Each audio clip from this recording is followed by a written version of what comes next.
everyone. Welcome to another Sage Saturday. Today, after last week, we did a show and tell of our personal collection, and a lot of you had questions about crystal recommendations. So we thought that this would be a great topic for this week. So you all have sent in so many questions, which is amazing. I don't think we're going to be able to get through all of them, but I put them in order of how many people asked for the same thing. So hopefully Lisa will be able to answer a lot of your questions, and I think this is kind of a fun thing that we'll start doing, I don't know, maybe like once a month or something like that.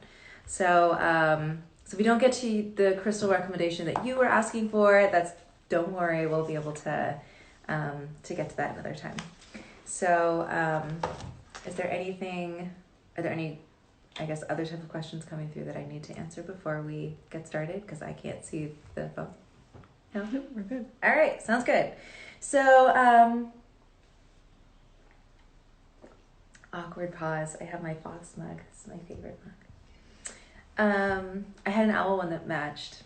That was my favorite, but then it broke. So now it's the fox.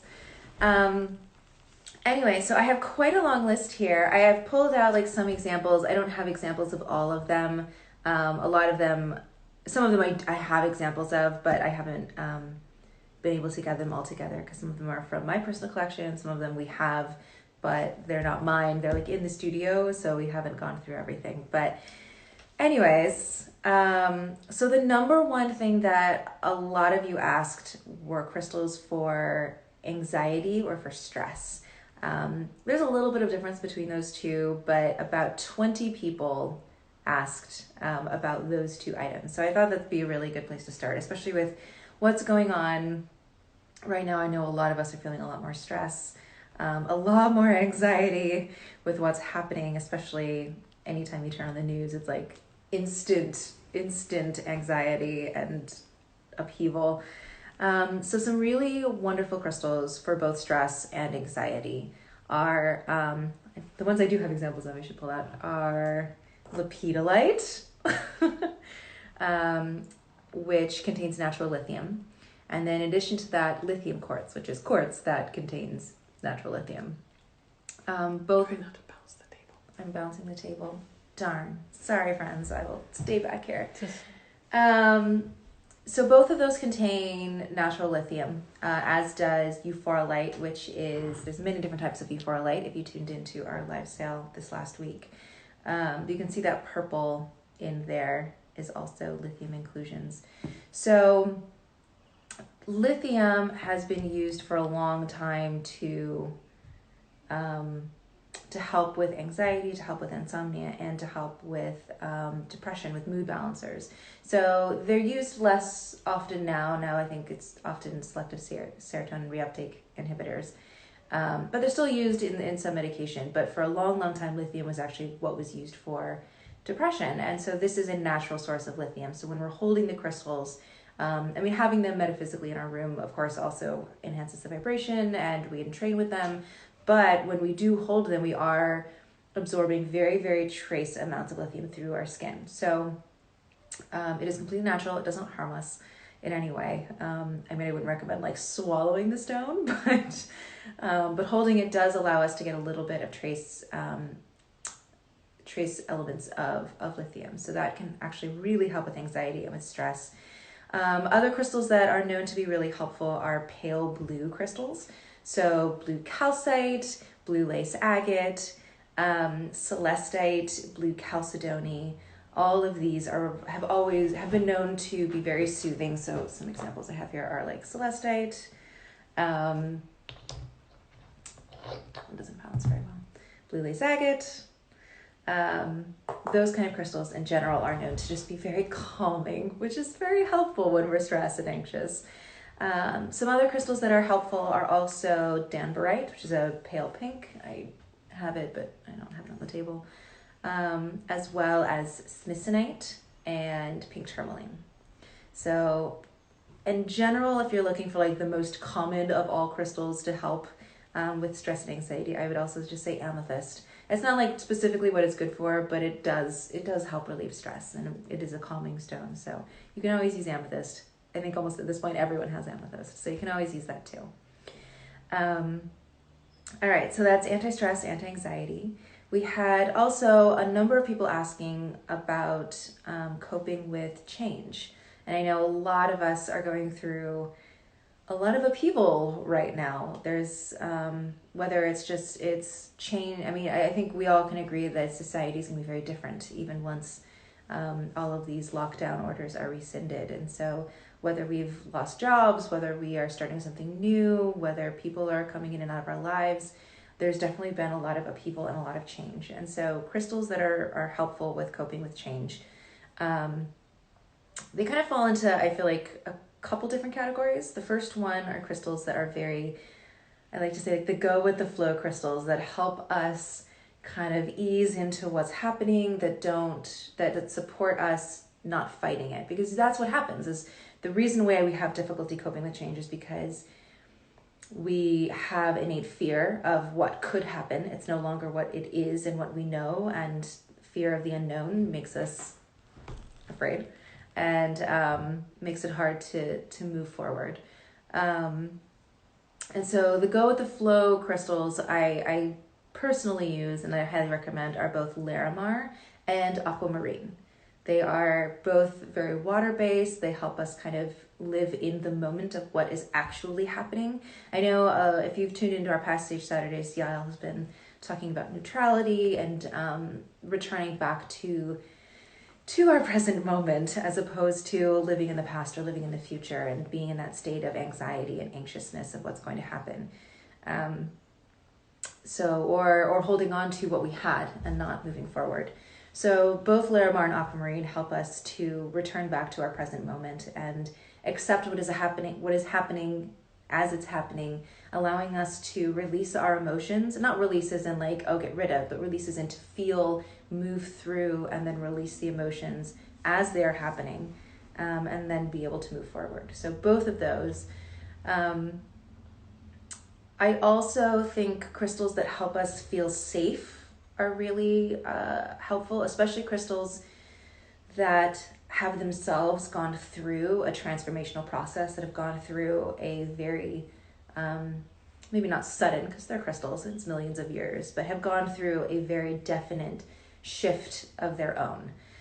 So those type of crystals are like petrified wood, for instance. They started off as wood, as organic matter, and have gone through this amazing process of petrifying and turning into stone. So petrified wood is really helpful, as well as Kumbaba jasper. Kumbaba jasper initially was actually a bunch of basically like protozoic, before cells, but basically like protozoic pre-cells. So they themselves were also a type of organic matter.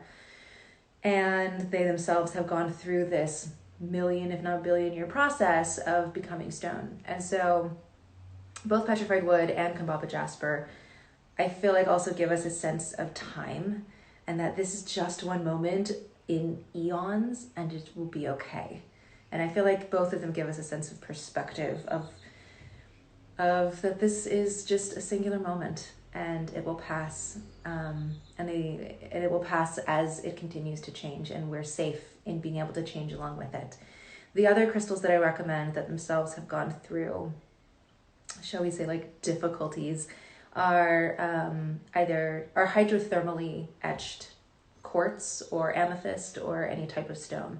So the most recent example we've had on the Lifestyle table are Nirvana quartz. They've been etched by glaciers over millions of years. Hydrothermally etched amethyst is something we've also offered in the past. Those usually come from Brazil, though I've also seen them come from the Himalayan mountains. And they themselves have gone through millions of years of being etched away, basically, that there's been this constant water or ice or even like acid rain that have slowly etched them over time, and they themselves are even more beautiful with the changes that they've gone through.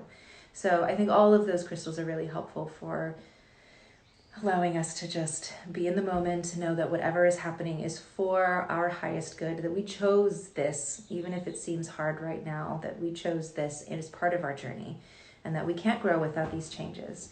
So those are the crystals that I recommend for coping with change. If there's any like questions that are popping up, feel free to ask. Another one that I also had, and I think this is definitely pertinent to what's going on right now, are crystals and stones that help with grief, and crystals and stones that help with loss. And of course, you know, grieving and going through the process of grief and the process of loss can't be magically cured by crystals. I mean, nothing can be magically cured by crystals. They're tools to help us access our own innate abilities to heal and to grow and to expand, because that's what life and living is all about. So the ones that I personally have used and that I find to have the most resonance when we're going through this process, and each one resonates with different stages of grief, are Apache tear, which is generally considered kind of like the number one stone when we're going through that immediate visceral sensation of grief and of loss and of wrenching. So Apache tear is actually, it's a type of obsidian that's found in the United States, but it's an obsidian that helps us, for lack of a better term, like fully immerse ourselves in that grief and being able to allow ourselves to fully feel, as awful as it is, and it supports us and keeps us safe within all of the turmoil that we're going through. I also have on here Danburite and Morganite, both of which are helpful in the latter stages of grief when we are unable to let go, but know that that's really what we need to do to move forward. When we know that the love that we have for that person, or if it's not even a person, just the life that we had, makes it difficult for us to step forward and to embrace joy and happiness and living and loving again. So both Danburite and Morganite help us relinquish and release the grief without relinquishing or releasing the love that caused the grief in the first place. Because that's why we feel grief, is the love that we've had and the love that we've shared. And then I also think aquamarine is another one that's helpful, again, because it helps us access our emotions and helps us move forward and kind of move with the flow. Because it is such a water-based stone, it does help us access that infinite well of emotion that we always have with us.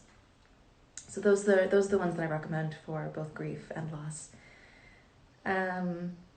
And then kind of on the other spectrum of that, crystals for fertility, pregnancy, and infertility.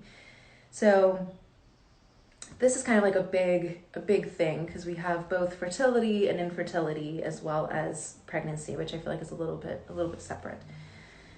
So crystals for fertility, for being fertile, for being able to get pregnant, or helping get past being infertile. And if this is something that is triggering for you, you're welcome to leave right now. I know that this is something that some people deal with. So actually, in general, if I'm ever talking about anything that is triggering, you are welcome to walk away and come back in a few minutes. So so crystals that are generally said to be helpful for infertility and fertility. And this isn't something that I personally have used, just because I have not tried to get pregnant yet. But crystals that are known are carnelian is kind of like the most common one.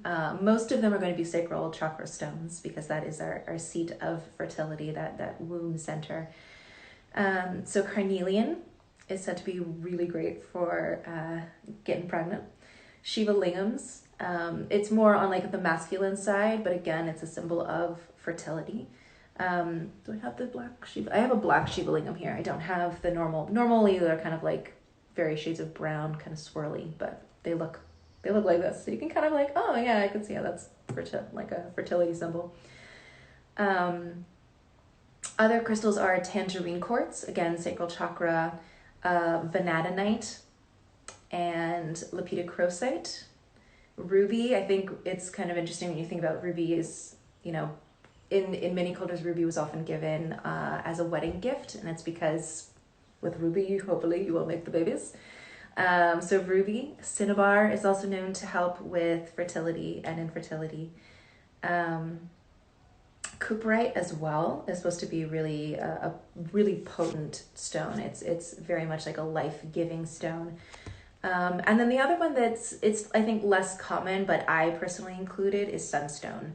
And that's because sunstone is inherently a crystal of joy. And I think, especially when someone has been trying to get pregnant for a long time or is facing difficulties with fertility, I think there's a lot of anxiety, and anxiety can, of course, affect one's ability to get pregnant. So I think sunstone really helps like bring in that light and that joy back into the process, and I think makes it a little bit easier. So again, I mean, I'm not a doctor, these are just crystal recommendations, but those are the ones that I would recommend. For pregnancy, for like healthy pregnancy, for a pregnancy that is hopefully less symptomatic, crystals that are often recommended are very feminine energy stones. So for instance, Larimar, again, moonstone, all different types of moonstone. Mookite is said, or mook jasper is said to be really helpful with pregnancy, especially mook jasper is supposed to be helpful with DNA and keeping like DNA healthy. So, you want a healthy baby, so it's supposed to help with that. And then in addition, red jasper and red calcite. They're both grounding, but also very energizing. And those are supposed to really help with the whole pregnancy thing. So yes. And then we actually had connected to that. We had a number of people asking for crystals for new mothers.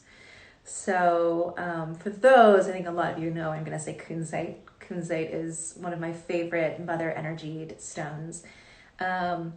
We actually just put a bunch of kunzite on the website for Mother's Day, like pendants and bracelets and everything. Anyways, but for instance, like my cousin's wife just had a baby, so I sent her a kunzite necklace and I sent her a kunzite bracelet, and I was like, wear these, because she had a pretty difficult pregnancy.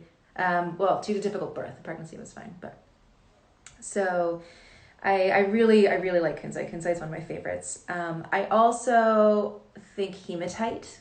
It kind of sounds a little odd, I think, but hematite is a really great crystal for new mothers, just because it helps keep you grounded. I know that there's a lot going on. There's a lot of emotional changes. There's a lot of hormones, and so I think hematite just helps keep us grounded back into Mother Earth.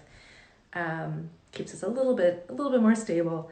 And then I also recommend, honestly, like lepidolite or lithium quartz as well, because I know postpartum is not something that is often talked about, but it is common. And I know it can be really difficult. So I think having something that is as calming as lepidolite or lithium quartz, I think, is also helpful. So some of that question, we will be posting the live. It'll be for 24 hours, and then we're going to be uploading it to our YouTube channel as well. And someone was asking if we could post the list of this or have some sort of resource. It may take a while for that piece. Yeah, it may take a while for to that. really figure out what's the best avenue in order to put that out there. So that is a great suggestion that we can sort of put in our place to a very long to-do list to figure out how to create a more a website that people have more access to resources on there. Yes. And are there any books that you would recommend about crystals? Yes, actually, we have a link that we can share. We can share it in our stories as a swipe up after this is done.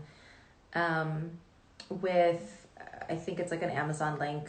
There's another site I'm trying to get on instead, because I think it's better because it's for local bookshops. But it's basically like a little mini library of books that I recommend, especially for crystals. But I think the Judith Hall books are really great. The Crystal Bible, and then I really like the Book of Stones. So those are the ones that I use the most often.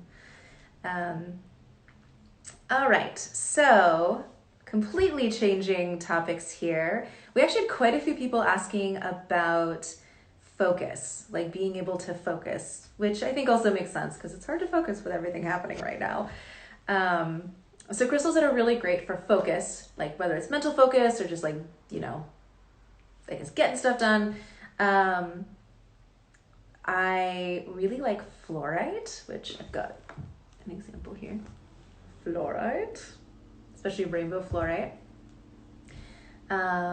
It's a brow chakra stone, so it really helps again with that focusing. Both blue and white calcite are often recommended for students because it helps with focus as well as rapid assimilation of information. And then both lazulite and dumortierite are both really great for helping stay mentally focused. I'm trying to find like another word besides focus, but other crystals that I personally haven't used, but I've seen recommended often are also both ametrine, which is a natural combination of citrine and amethyst, which I have, but I don't have an example to show at the moment, as well as pedalite. So I personally don't have any pedalite. I haven't used it before, but I've seen that often recommended as well. I also really like star aragonite, these little cutie things. These are like really tiny ones, but oh, here's a big one. Thank you. Like this is a bigger one. Because it's a really grounding stone. It's both an earth chakra and a root chakra and an earth star chakra stone, which is the chakra beneath our feet that connects us to the ley lines of Mother Earth. I just find that it's a really steadying crystal, so that's one I actually often recommend for instance, like ADHD or ADD, because again, it helps focus a bit more. So I like that one. Okay. What makes them specifically chakra based? Like what determines? Often it's color, not necessarily always, but I would say usually it's color. The chakras are known to have different vibrational frequencies, which is associated with different colors, and crystals are often associated with the corresponding chakras because they have the corresponding frequencies because of their color vibration. So that isn't like 100%, but that's kind of like a loose hard and fast rule, I guess. Yeah, so I hope that answers that. I'm trying to like go down my list. So interestingly, we had a lot of people asking. Yes. So, what did you say for ADHD? Star aragonite? Yes, star aragonite. Lepidolite is also supposed to be helpful just because sometimes kids can get really, especially with kids, they can get really stressed. And so lepidolite is also, because it's calming, is supposed to be helpful, but star aragonite is one of my favorites for that. So we had I have to write this down before I forget. We had a lot of people, almost like the number one thing people asked for were new careers, which again, I think totally makes sense with what's happening. A lot of people either having lost their job or finding new opportunities, or being at home have realized, actually, I don't like the thing that I've been doing and I think it's time to make a change. So yeah, quite a few people asked about new careers, and some of my favorites are astrophyllite. I have astrophyllite here a few different times for different things, but astrophyllite is really helpful for realigning ourselves with our path, with our purpose, with the reason that we came into this particular incarnation in this physical being, in this physical body, to bring into this world and into this universe. So that's one of my favorite ones for that. I also really love stillbite, as well as chrysanthemum stone. So those are the three that I think are really fantastic for kind of realigning ourselves with a new career that actually is, part of our path and part of our journey, or at least more aligned with our journey. There's other crystals that I think are really helpful in terms of like being successful or things like that. So we'll get to those a little bit later. But in terms of like, I need to start something and I don't know where I am and I don't know how to do it, I would say those three are my favorite. They also are helpful in terms of just making decisions. Like just like, I don't know what I'm supposed to do, and just helping you recognize that gut feeling of this is what I need to be doing versus all of whatever that is. Helps quiet the noise and the chatter that is not our own voice. So those three, stilbite, chrysanthemum, and astrophyllite. Or astrophyllite, however you want to pronounce it. All right, working my way through this list. What's our time? We still have about 30-ish minutes. Okay, perfect. So let's see. Let's do this one. I kind of related to that. We had a few people asking about abundance and prosperity and money, all things that we can use right now. I feel like most of the abundance and prosperity crystals fall into two chakras, one of which is the solar plexus chakra, and the other of which is the heart chakra. So the best crystals, that, or at least the number one crystals that I recommend, are citrine, because citrine helps us recognize our own value. And when we recognize our own value and our own worth, then we can't help but bring that more into our lives. Pyrite, which is another solar plexus chakra stone. Golden apatite, which I have, but again, not on my table right now. Sorry. Tiger's eye is often used as well. And I personally really like to use golden rutile quartz, which looks like this. I don't know if you can see the rutile in there or not. Sweetie, is it focused? Can you see it? Yeah, sort of. Okay, you do. So golden rutile, rutile in general, but especially golden rutile, is a crystal for manifestation. So when I'm making abundance or prosperity or money grids, I always include golden rutile just because it helps manifest it into reality. And then the other one that's often recommended is green aventurine, which is a great stone. It's known as like the lucky stone. And I mean, when you're lucky, right? We're bringing all the goodness in. So I like to bring that in as well. So those are the ones that I would recommend for like abundance and prosperity and money. Some people are mentioning garnierite and green aventurine. Yes, that's also green aventurine. That's what I just said. And you're not paying attention. You're on your phone. She's looking very sheepish over there. And yes, and garnierite is another great crystal for bringing in abundance, especially into like money abundance into the physical realm. All right. So I'm making notes. What did I miss? Interestingly, we had a few people asking about physical energy / health, and that includes weight loss and dieting, which I know for some people this can be really triggering, and for some people it can be kind of like, ugh, but you know, it is something that is talked about a lot in our society. So first of all, I'm gonna talk about the like physical energy, which good stones for that are like red jasper, red aventurine, sunstone, golden apatite, citrine, and also cooperite, which I mentioned before with pregnancy. But cooperite's really great. It's for like bringing in the prana energy. So for weight loss and like dieting, one of the ones that I hear recommended most often is probably unakite.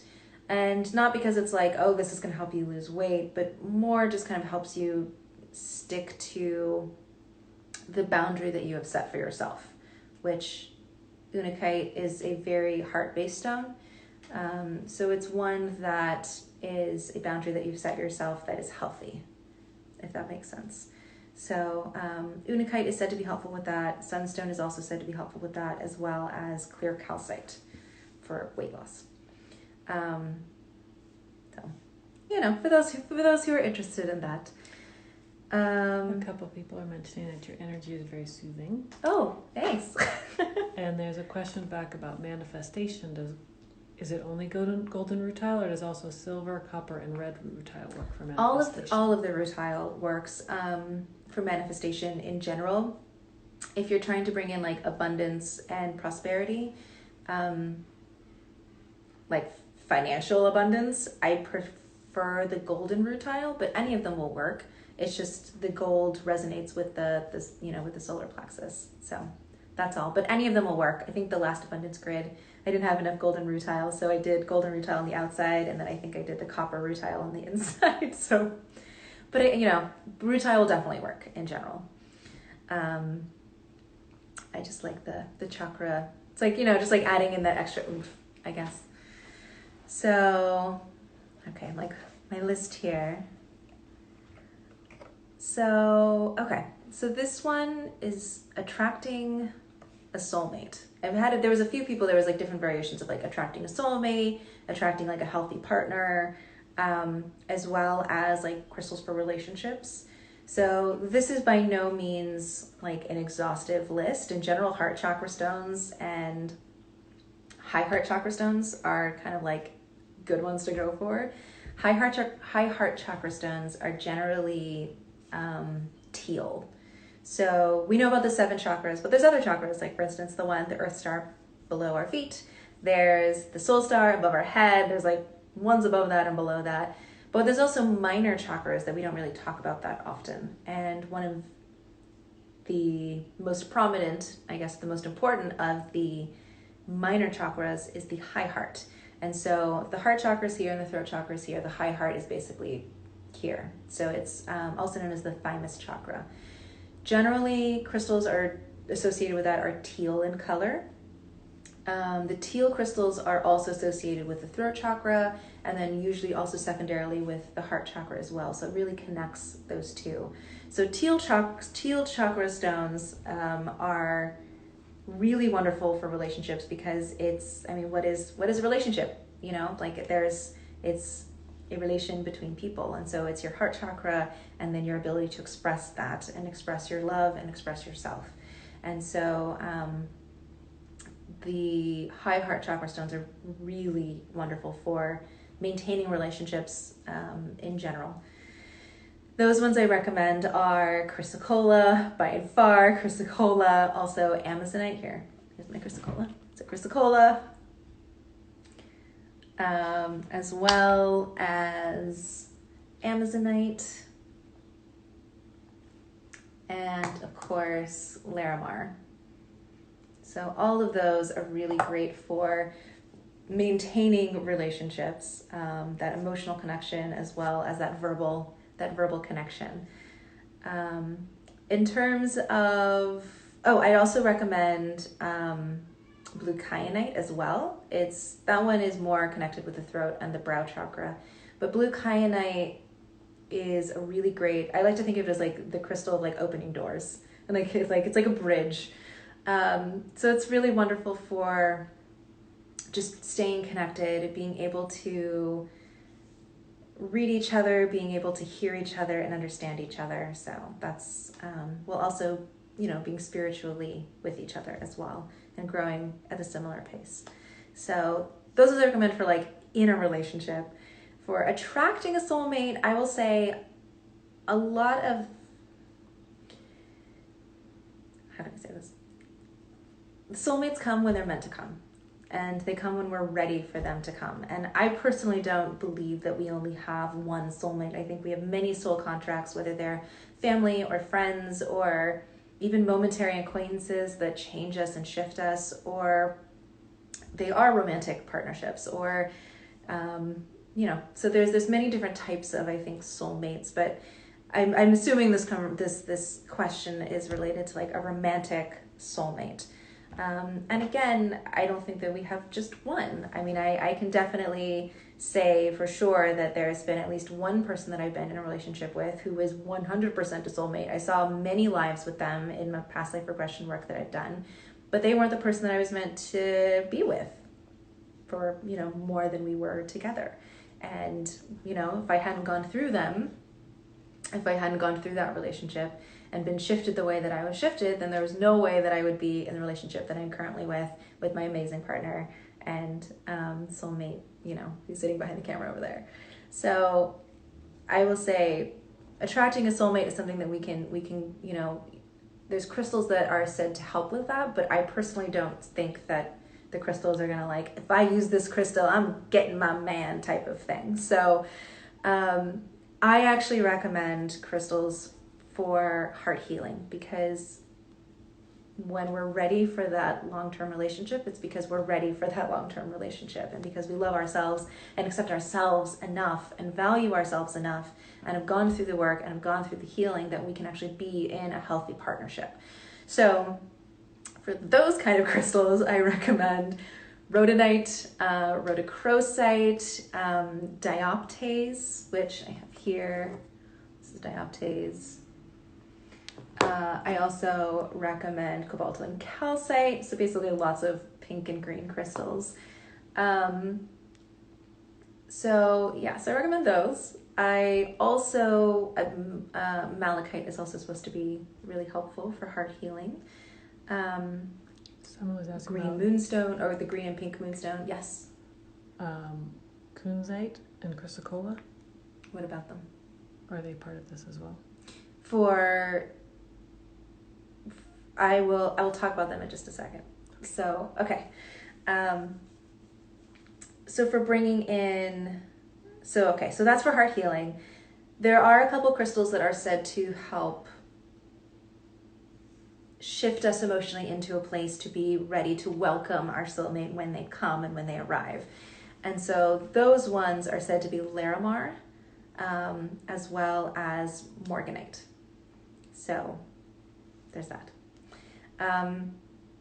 Of course, to be in a place to get, to be able to accept a soulmate, a healthy soulmate, we need to first be able to accept and love ourselves, which was another question, was self-love and acceptance.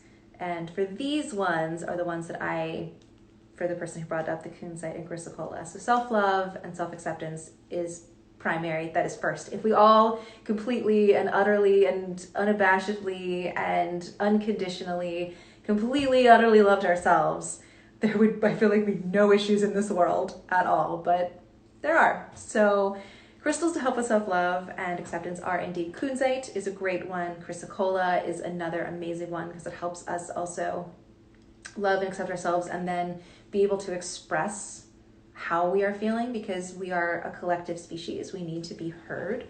And so being able to accept ourselves and then have enough courage to speak our truth is so, so, so important.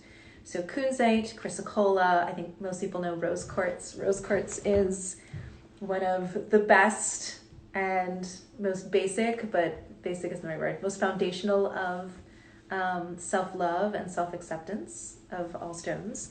So rose quartz, mangano calcite, they look very similar, I think, from your point of view, but they are not. Mangano calcite, again, is also self-love and acceptance.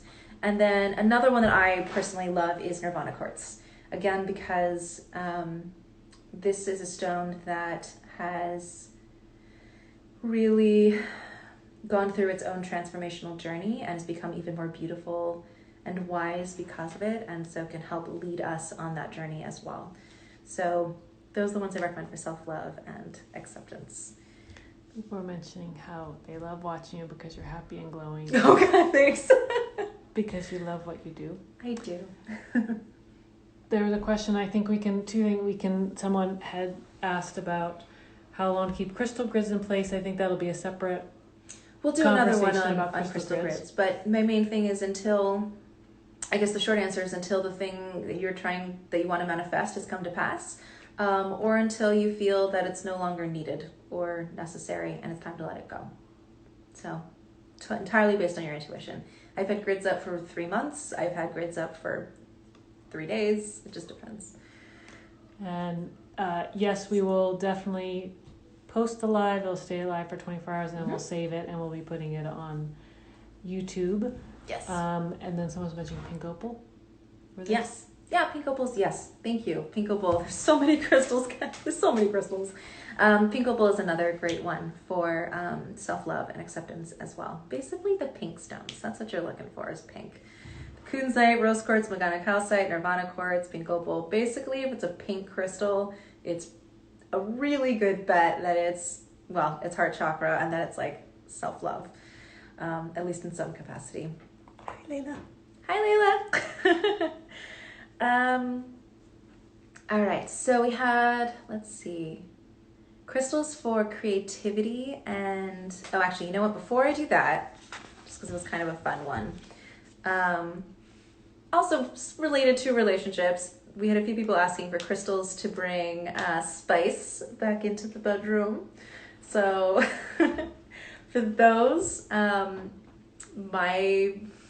favorite ones, crystals that are generally recommended are usually, again, going to be sacral chakra stones. So vanadinite, which looks like, it can look a bunch of different ways, but this is one of the ways it looks. So it's like sparkly red-orange. Vanadinite is really great. Carnelian is probably the most common of those type of stones. Almandine garnet is also really great for that. And then again, also sunstone. Again, because sunstone, it just brings joy and kind of laughter back into it. Makes it a little bit less serious, a little bit less scary. It allows for more play, which I think is really important. So yeah, some sunstone. It also helps both or multiple parties, however many parties are involved, to one to however many. Sunstone also helps each participant feel more worthy, and there's less shame and stigma that gets wrapped up in things, because that's another, especially in this society, there's a lot of shame around sex and around connecting in that way, and so sunstone helps with that. And then, are there certain shapes that are better if they're able to be carved, or how do you know whether a free form or a sphere or a tower? Honestly, the crystal's gonna get the job done no matter what shape it's in, but it really, I think, depends on you and your preference and what it is that you're trying to manifest. Sorry, nervous tension there. I still get nervous on camera. So I think it depends. You know, if, for instance, like the person, people were asking about fertility and pregnancy, I think an egg shape is a really intuitive shape to choose, but not necessary. So I think it just depends. Again, always go with your intuition. That's always the most important thing. All right, so I'm going to go back up to creativity and inspiration. This is what I was using my pen for, so I could keep track of where I was. So creativity and inspiration. Interestingly, a number of these are going to actually be similar to spicing up the bedroom, because the seat of our creativity and our creation is the same seat in which we create life.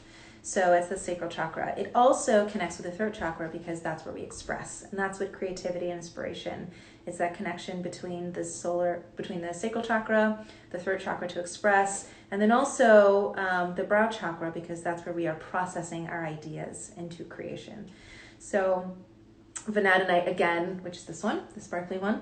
This is a really great stone for creativity, especially if you are a writer, a painter, anything creative like that, in which you are giving birth to things that are new. Carnelian, again, is a really, really great creativity stone. Interestingly, I love also sodalite. It's known as the writer's stone. So sodalite and lapis both connect the brow to the throat chakra. So getting that inspiration and then bringing it down through the throat to be expressed. So sodalite and lapis lazuli. And interesting, one of the ones I also really love is iolite and sunstone. So they're combined, they grow together. We had it on our table, we haven't been able to get to it in the live cell for the last couple weeks. But Iolite and Sunstone is another one that's supposed to have like spontaneous bursts of inspiration, or help open us up to our natural inclination to accept spontaneous bursts of information and inspiration. So Iolite Sunstone is a really great one. Red Jasper is also very vitalizing, and so that one's supposed to be helpful as well. And then I also like Rutile. Rutile, I think, is, again, it's, you know, as we spoke about before, it's a manifestation stone. So any type of Rutile, but I like Rutile because it helps bring it into fruition. I feel like sometimes we have that creativity, we have that inspiration, but we don't write the book, we don't paint the painting, we kind of like shy away from it, and so it helps bring it into the world, helps us birth it, helps us manifest it. So that's creativity and inspiration. How did you ever learn all this? I don't know. I don't remember. A lot of reading and a lot of working with crystals, I would say. It's a combination of both. So, you know, the answers that I'm giving are a combination of me working with different ones and my own impressions of them, what they tell me that they like to support us with, as well as, you know, doing a lot of research. So I'd say between the two. Do you hear the crystals? I don't physically hear them, but I internally hear them. So I do some channeling with the crystals as well. So if I'm working with a particular crystal and I'm meditating, I'll start talking or singing with their energy, I suppose. Or like automatic writing is I'll converse with the crystal. I don't know. It sounds kind of weird, but that's fine. So I don't like physically hear them, if that makes sense. I don't like hear sound waves hitting my ears that is then translated into my brain as sound, but I hear them here. So, thanks. That's a fun question. I'm like, there's so many on here. This is going to be a long. Got about 10 more minutes left. 10 minutes. This round of. We This can do round. Another. Okay. Say Saturday. All right. So I'm trying to think like what would be the most helpful for right now. I'm thinking.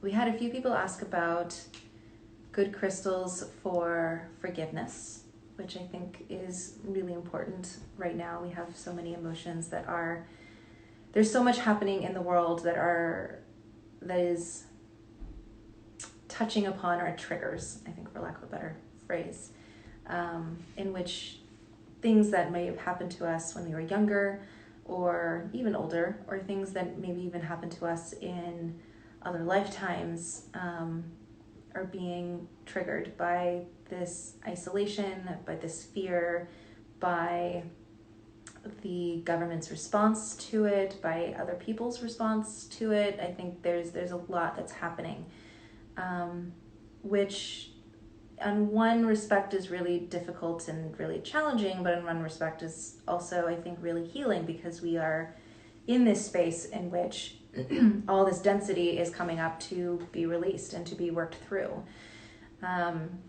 So I think forgiveness is a really important thing to remember as we are moving through day by day what's happening.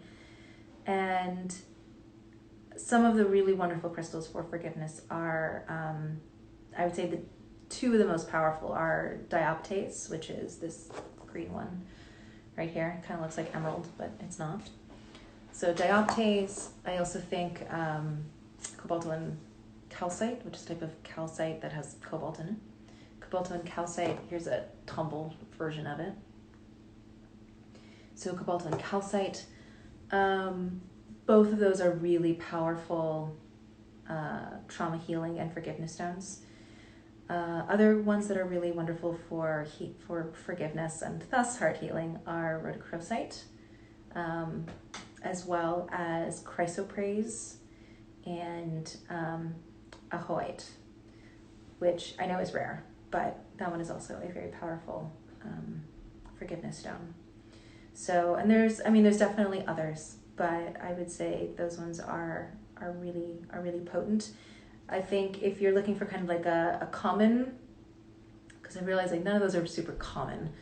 But if you're looking for kind of a common stone to help with forgiveness, I would say probably chrysocolla is really helpful, because it just helps us express our emotions and verbalize them, which is, I think, one of the first steps to us being able to forgive. So it also, there's just a compassion. So it's a stone of compassion. So amazonite and chrysocolla both allow us to understand maybe the person who hurt us, where they came from, which, doesn't erase what happened to us, but allows us to forgive. So those are more common ones, I think, that would be helpful. I also see a lot of people asking about crystals for spirit guide communication or angelic communication. So I'm going to group those into two separate things. I think general communication with our guides, whatever species they might be, or whether they're our ancestors, animal totems, whatever guides we have that are here to help support us in our journey and that love us unconditionally.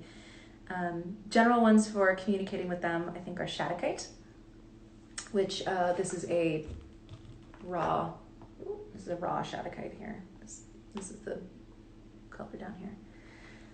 So shadokite is really powerful for that, probably one of the best ones.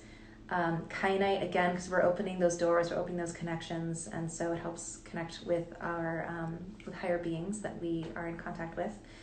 Kavansite, which is a really bright blue stone, dream quartz, and then obsidian, especially black obsidian. Black obsidian has been used for, goodness knows, probably thousands, if not longer, thousands of years as mirrors, as tools to connect to the spirit world. So all of those are really powerful for connecting with angelic guides, particularly. Basically, most of the ones that have like angelic names, so celestite, seraphinite, angelite, celestials, amphiboles, and danbarite. Those are all really great for connecting with our angelic guides, if that's who you want to connect with specifically. That just flipped over. Maybe one or two more. Yeah. You can pick one. So I think another one I think would be really helpful that a lot of people asked about were crystals for meditation. I will preface this by saying I think most crystals are good for meditating in at least some capacity. Someone's got their phone on.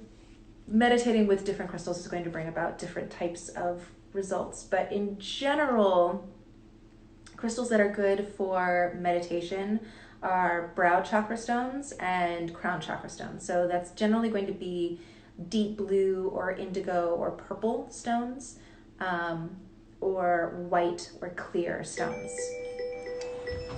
Who keeps calling you? It's Who knows? Someone's really wants to interrupt this.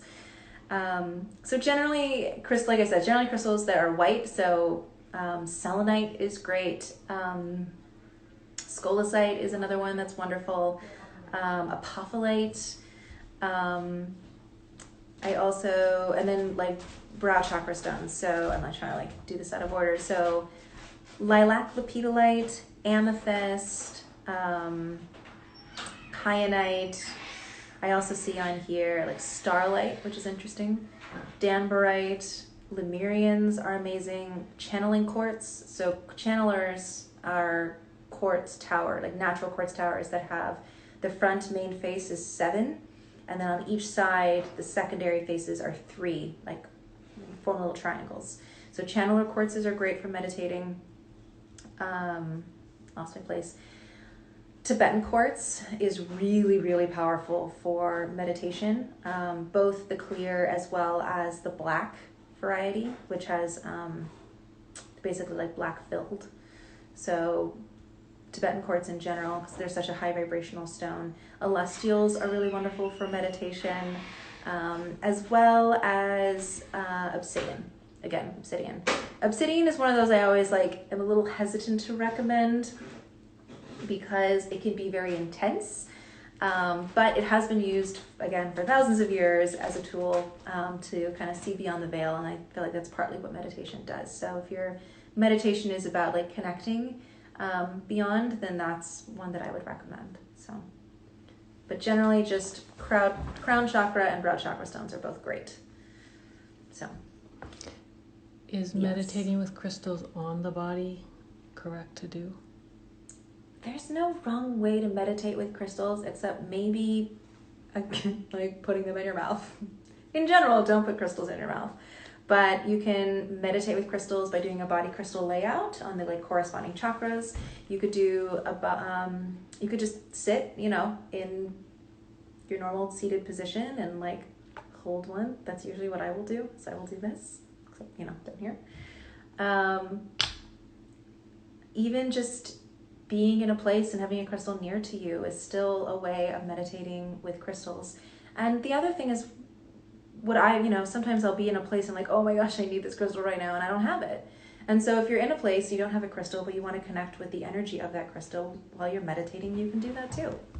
It's totally okay to be in a place and not have a physical crystal and say, oh my God, calcite, I need to meditate and I need you with me right now. Like I call you in and just call in the energy of that crystal. That's completely legitimate as well. Sleeping with crystals? Like crystals to help with sleep, or like no, sleeping with them. You can sleep with crystals. I would be careful of which crystals you sleep with, because some may invoke dreams that you're not wanting, or bring up things that you are not, in dream form that you're not ready to process or deal with yet. But if it's like more of a soothing stone or like a crown chakra stone, I'm sure that's probably fine. I know some people are like, oh, I got my moldavite. I just got it. I've never had moldavite before and I wore it to bed. Like I wouldn't recommend that. So I would work with a crystal first before taking it to bed with you. Take it out to dinner maybe.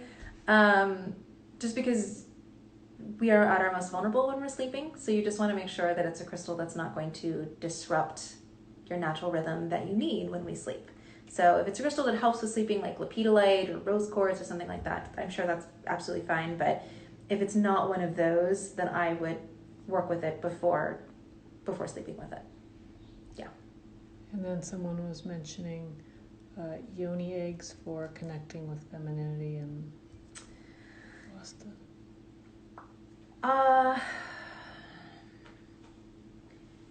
There's different schools of thought for yoni eggs. I think the practice is something that's been done for a long time. If it's something that you're interested in, I would just be very careful. I've seen a lot of I don't know how to say this. I've seen a lot of like manufacturing, like crystal manufacturing companies make yoni eggs in crystals that should not be within the body in any form. So I've seen lapis lazuli yoni eggs. I've seen chrysocolla yoni eggs, and those contain things that our body shouldn't absorb from the inside. They shouldn't even be used to make gem elixirs, like without having glass between them. So I would, if you're going to use yoni eggs, I'm not going to say not to. I would just make sure to do all of your research, do all of your due diligence, make sure that the eggs that you are using are 100% safe, and that they are properly sterilized before using them. That's what I'll say to that. One more. Okay. 1 minute left. 1 minute left. Oh, So. that's it. All right. On that note, I know this was really fast. I feel like it flew by. Thank you all for joining me. We'll be doing another one of these probably next month. I think each month we can get through a few more questions and a few more recommendations. We'll be sharing this review for 24 hours, and then we'll also download it so we can upload it so you can review it on YouTube or on our page, wherever we end up putting it. So I hope that was helpful. I hope you have a wonderful weekend. And thank you, everyone. Stay safe.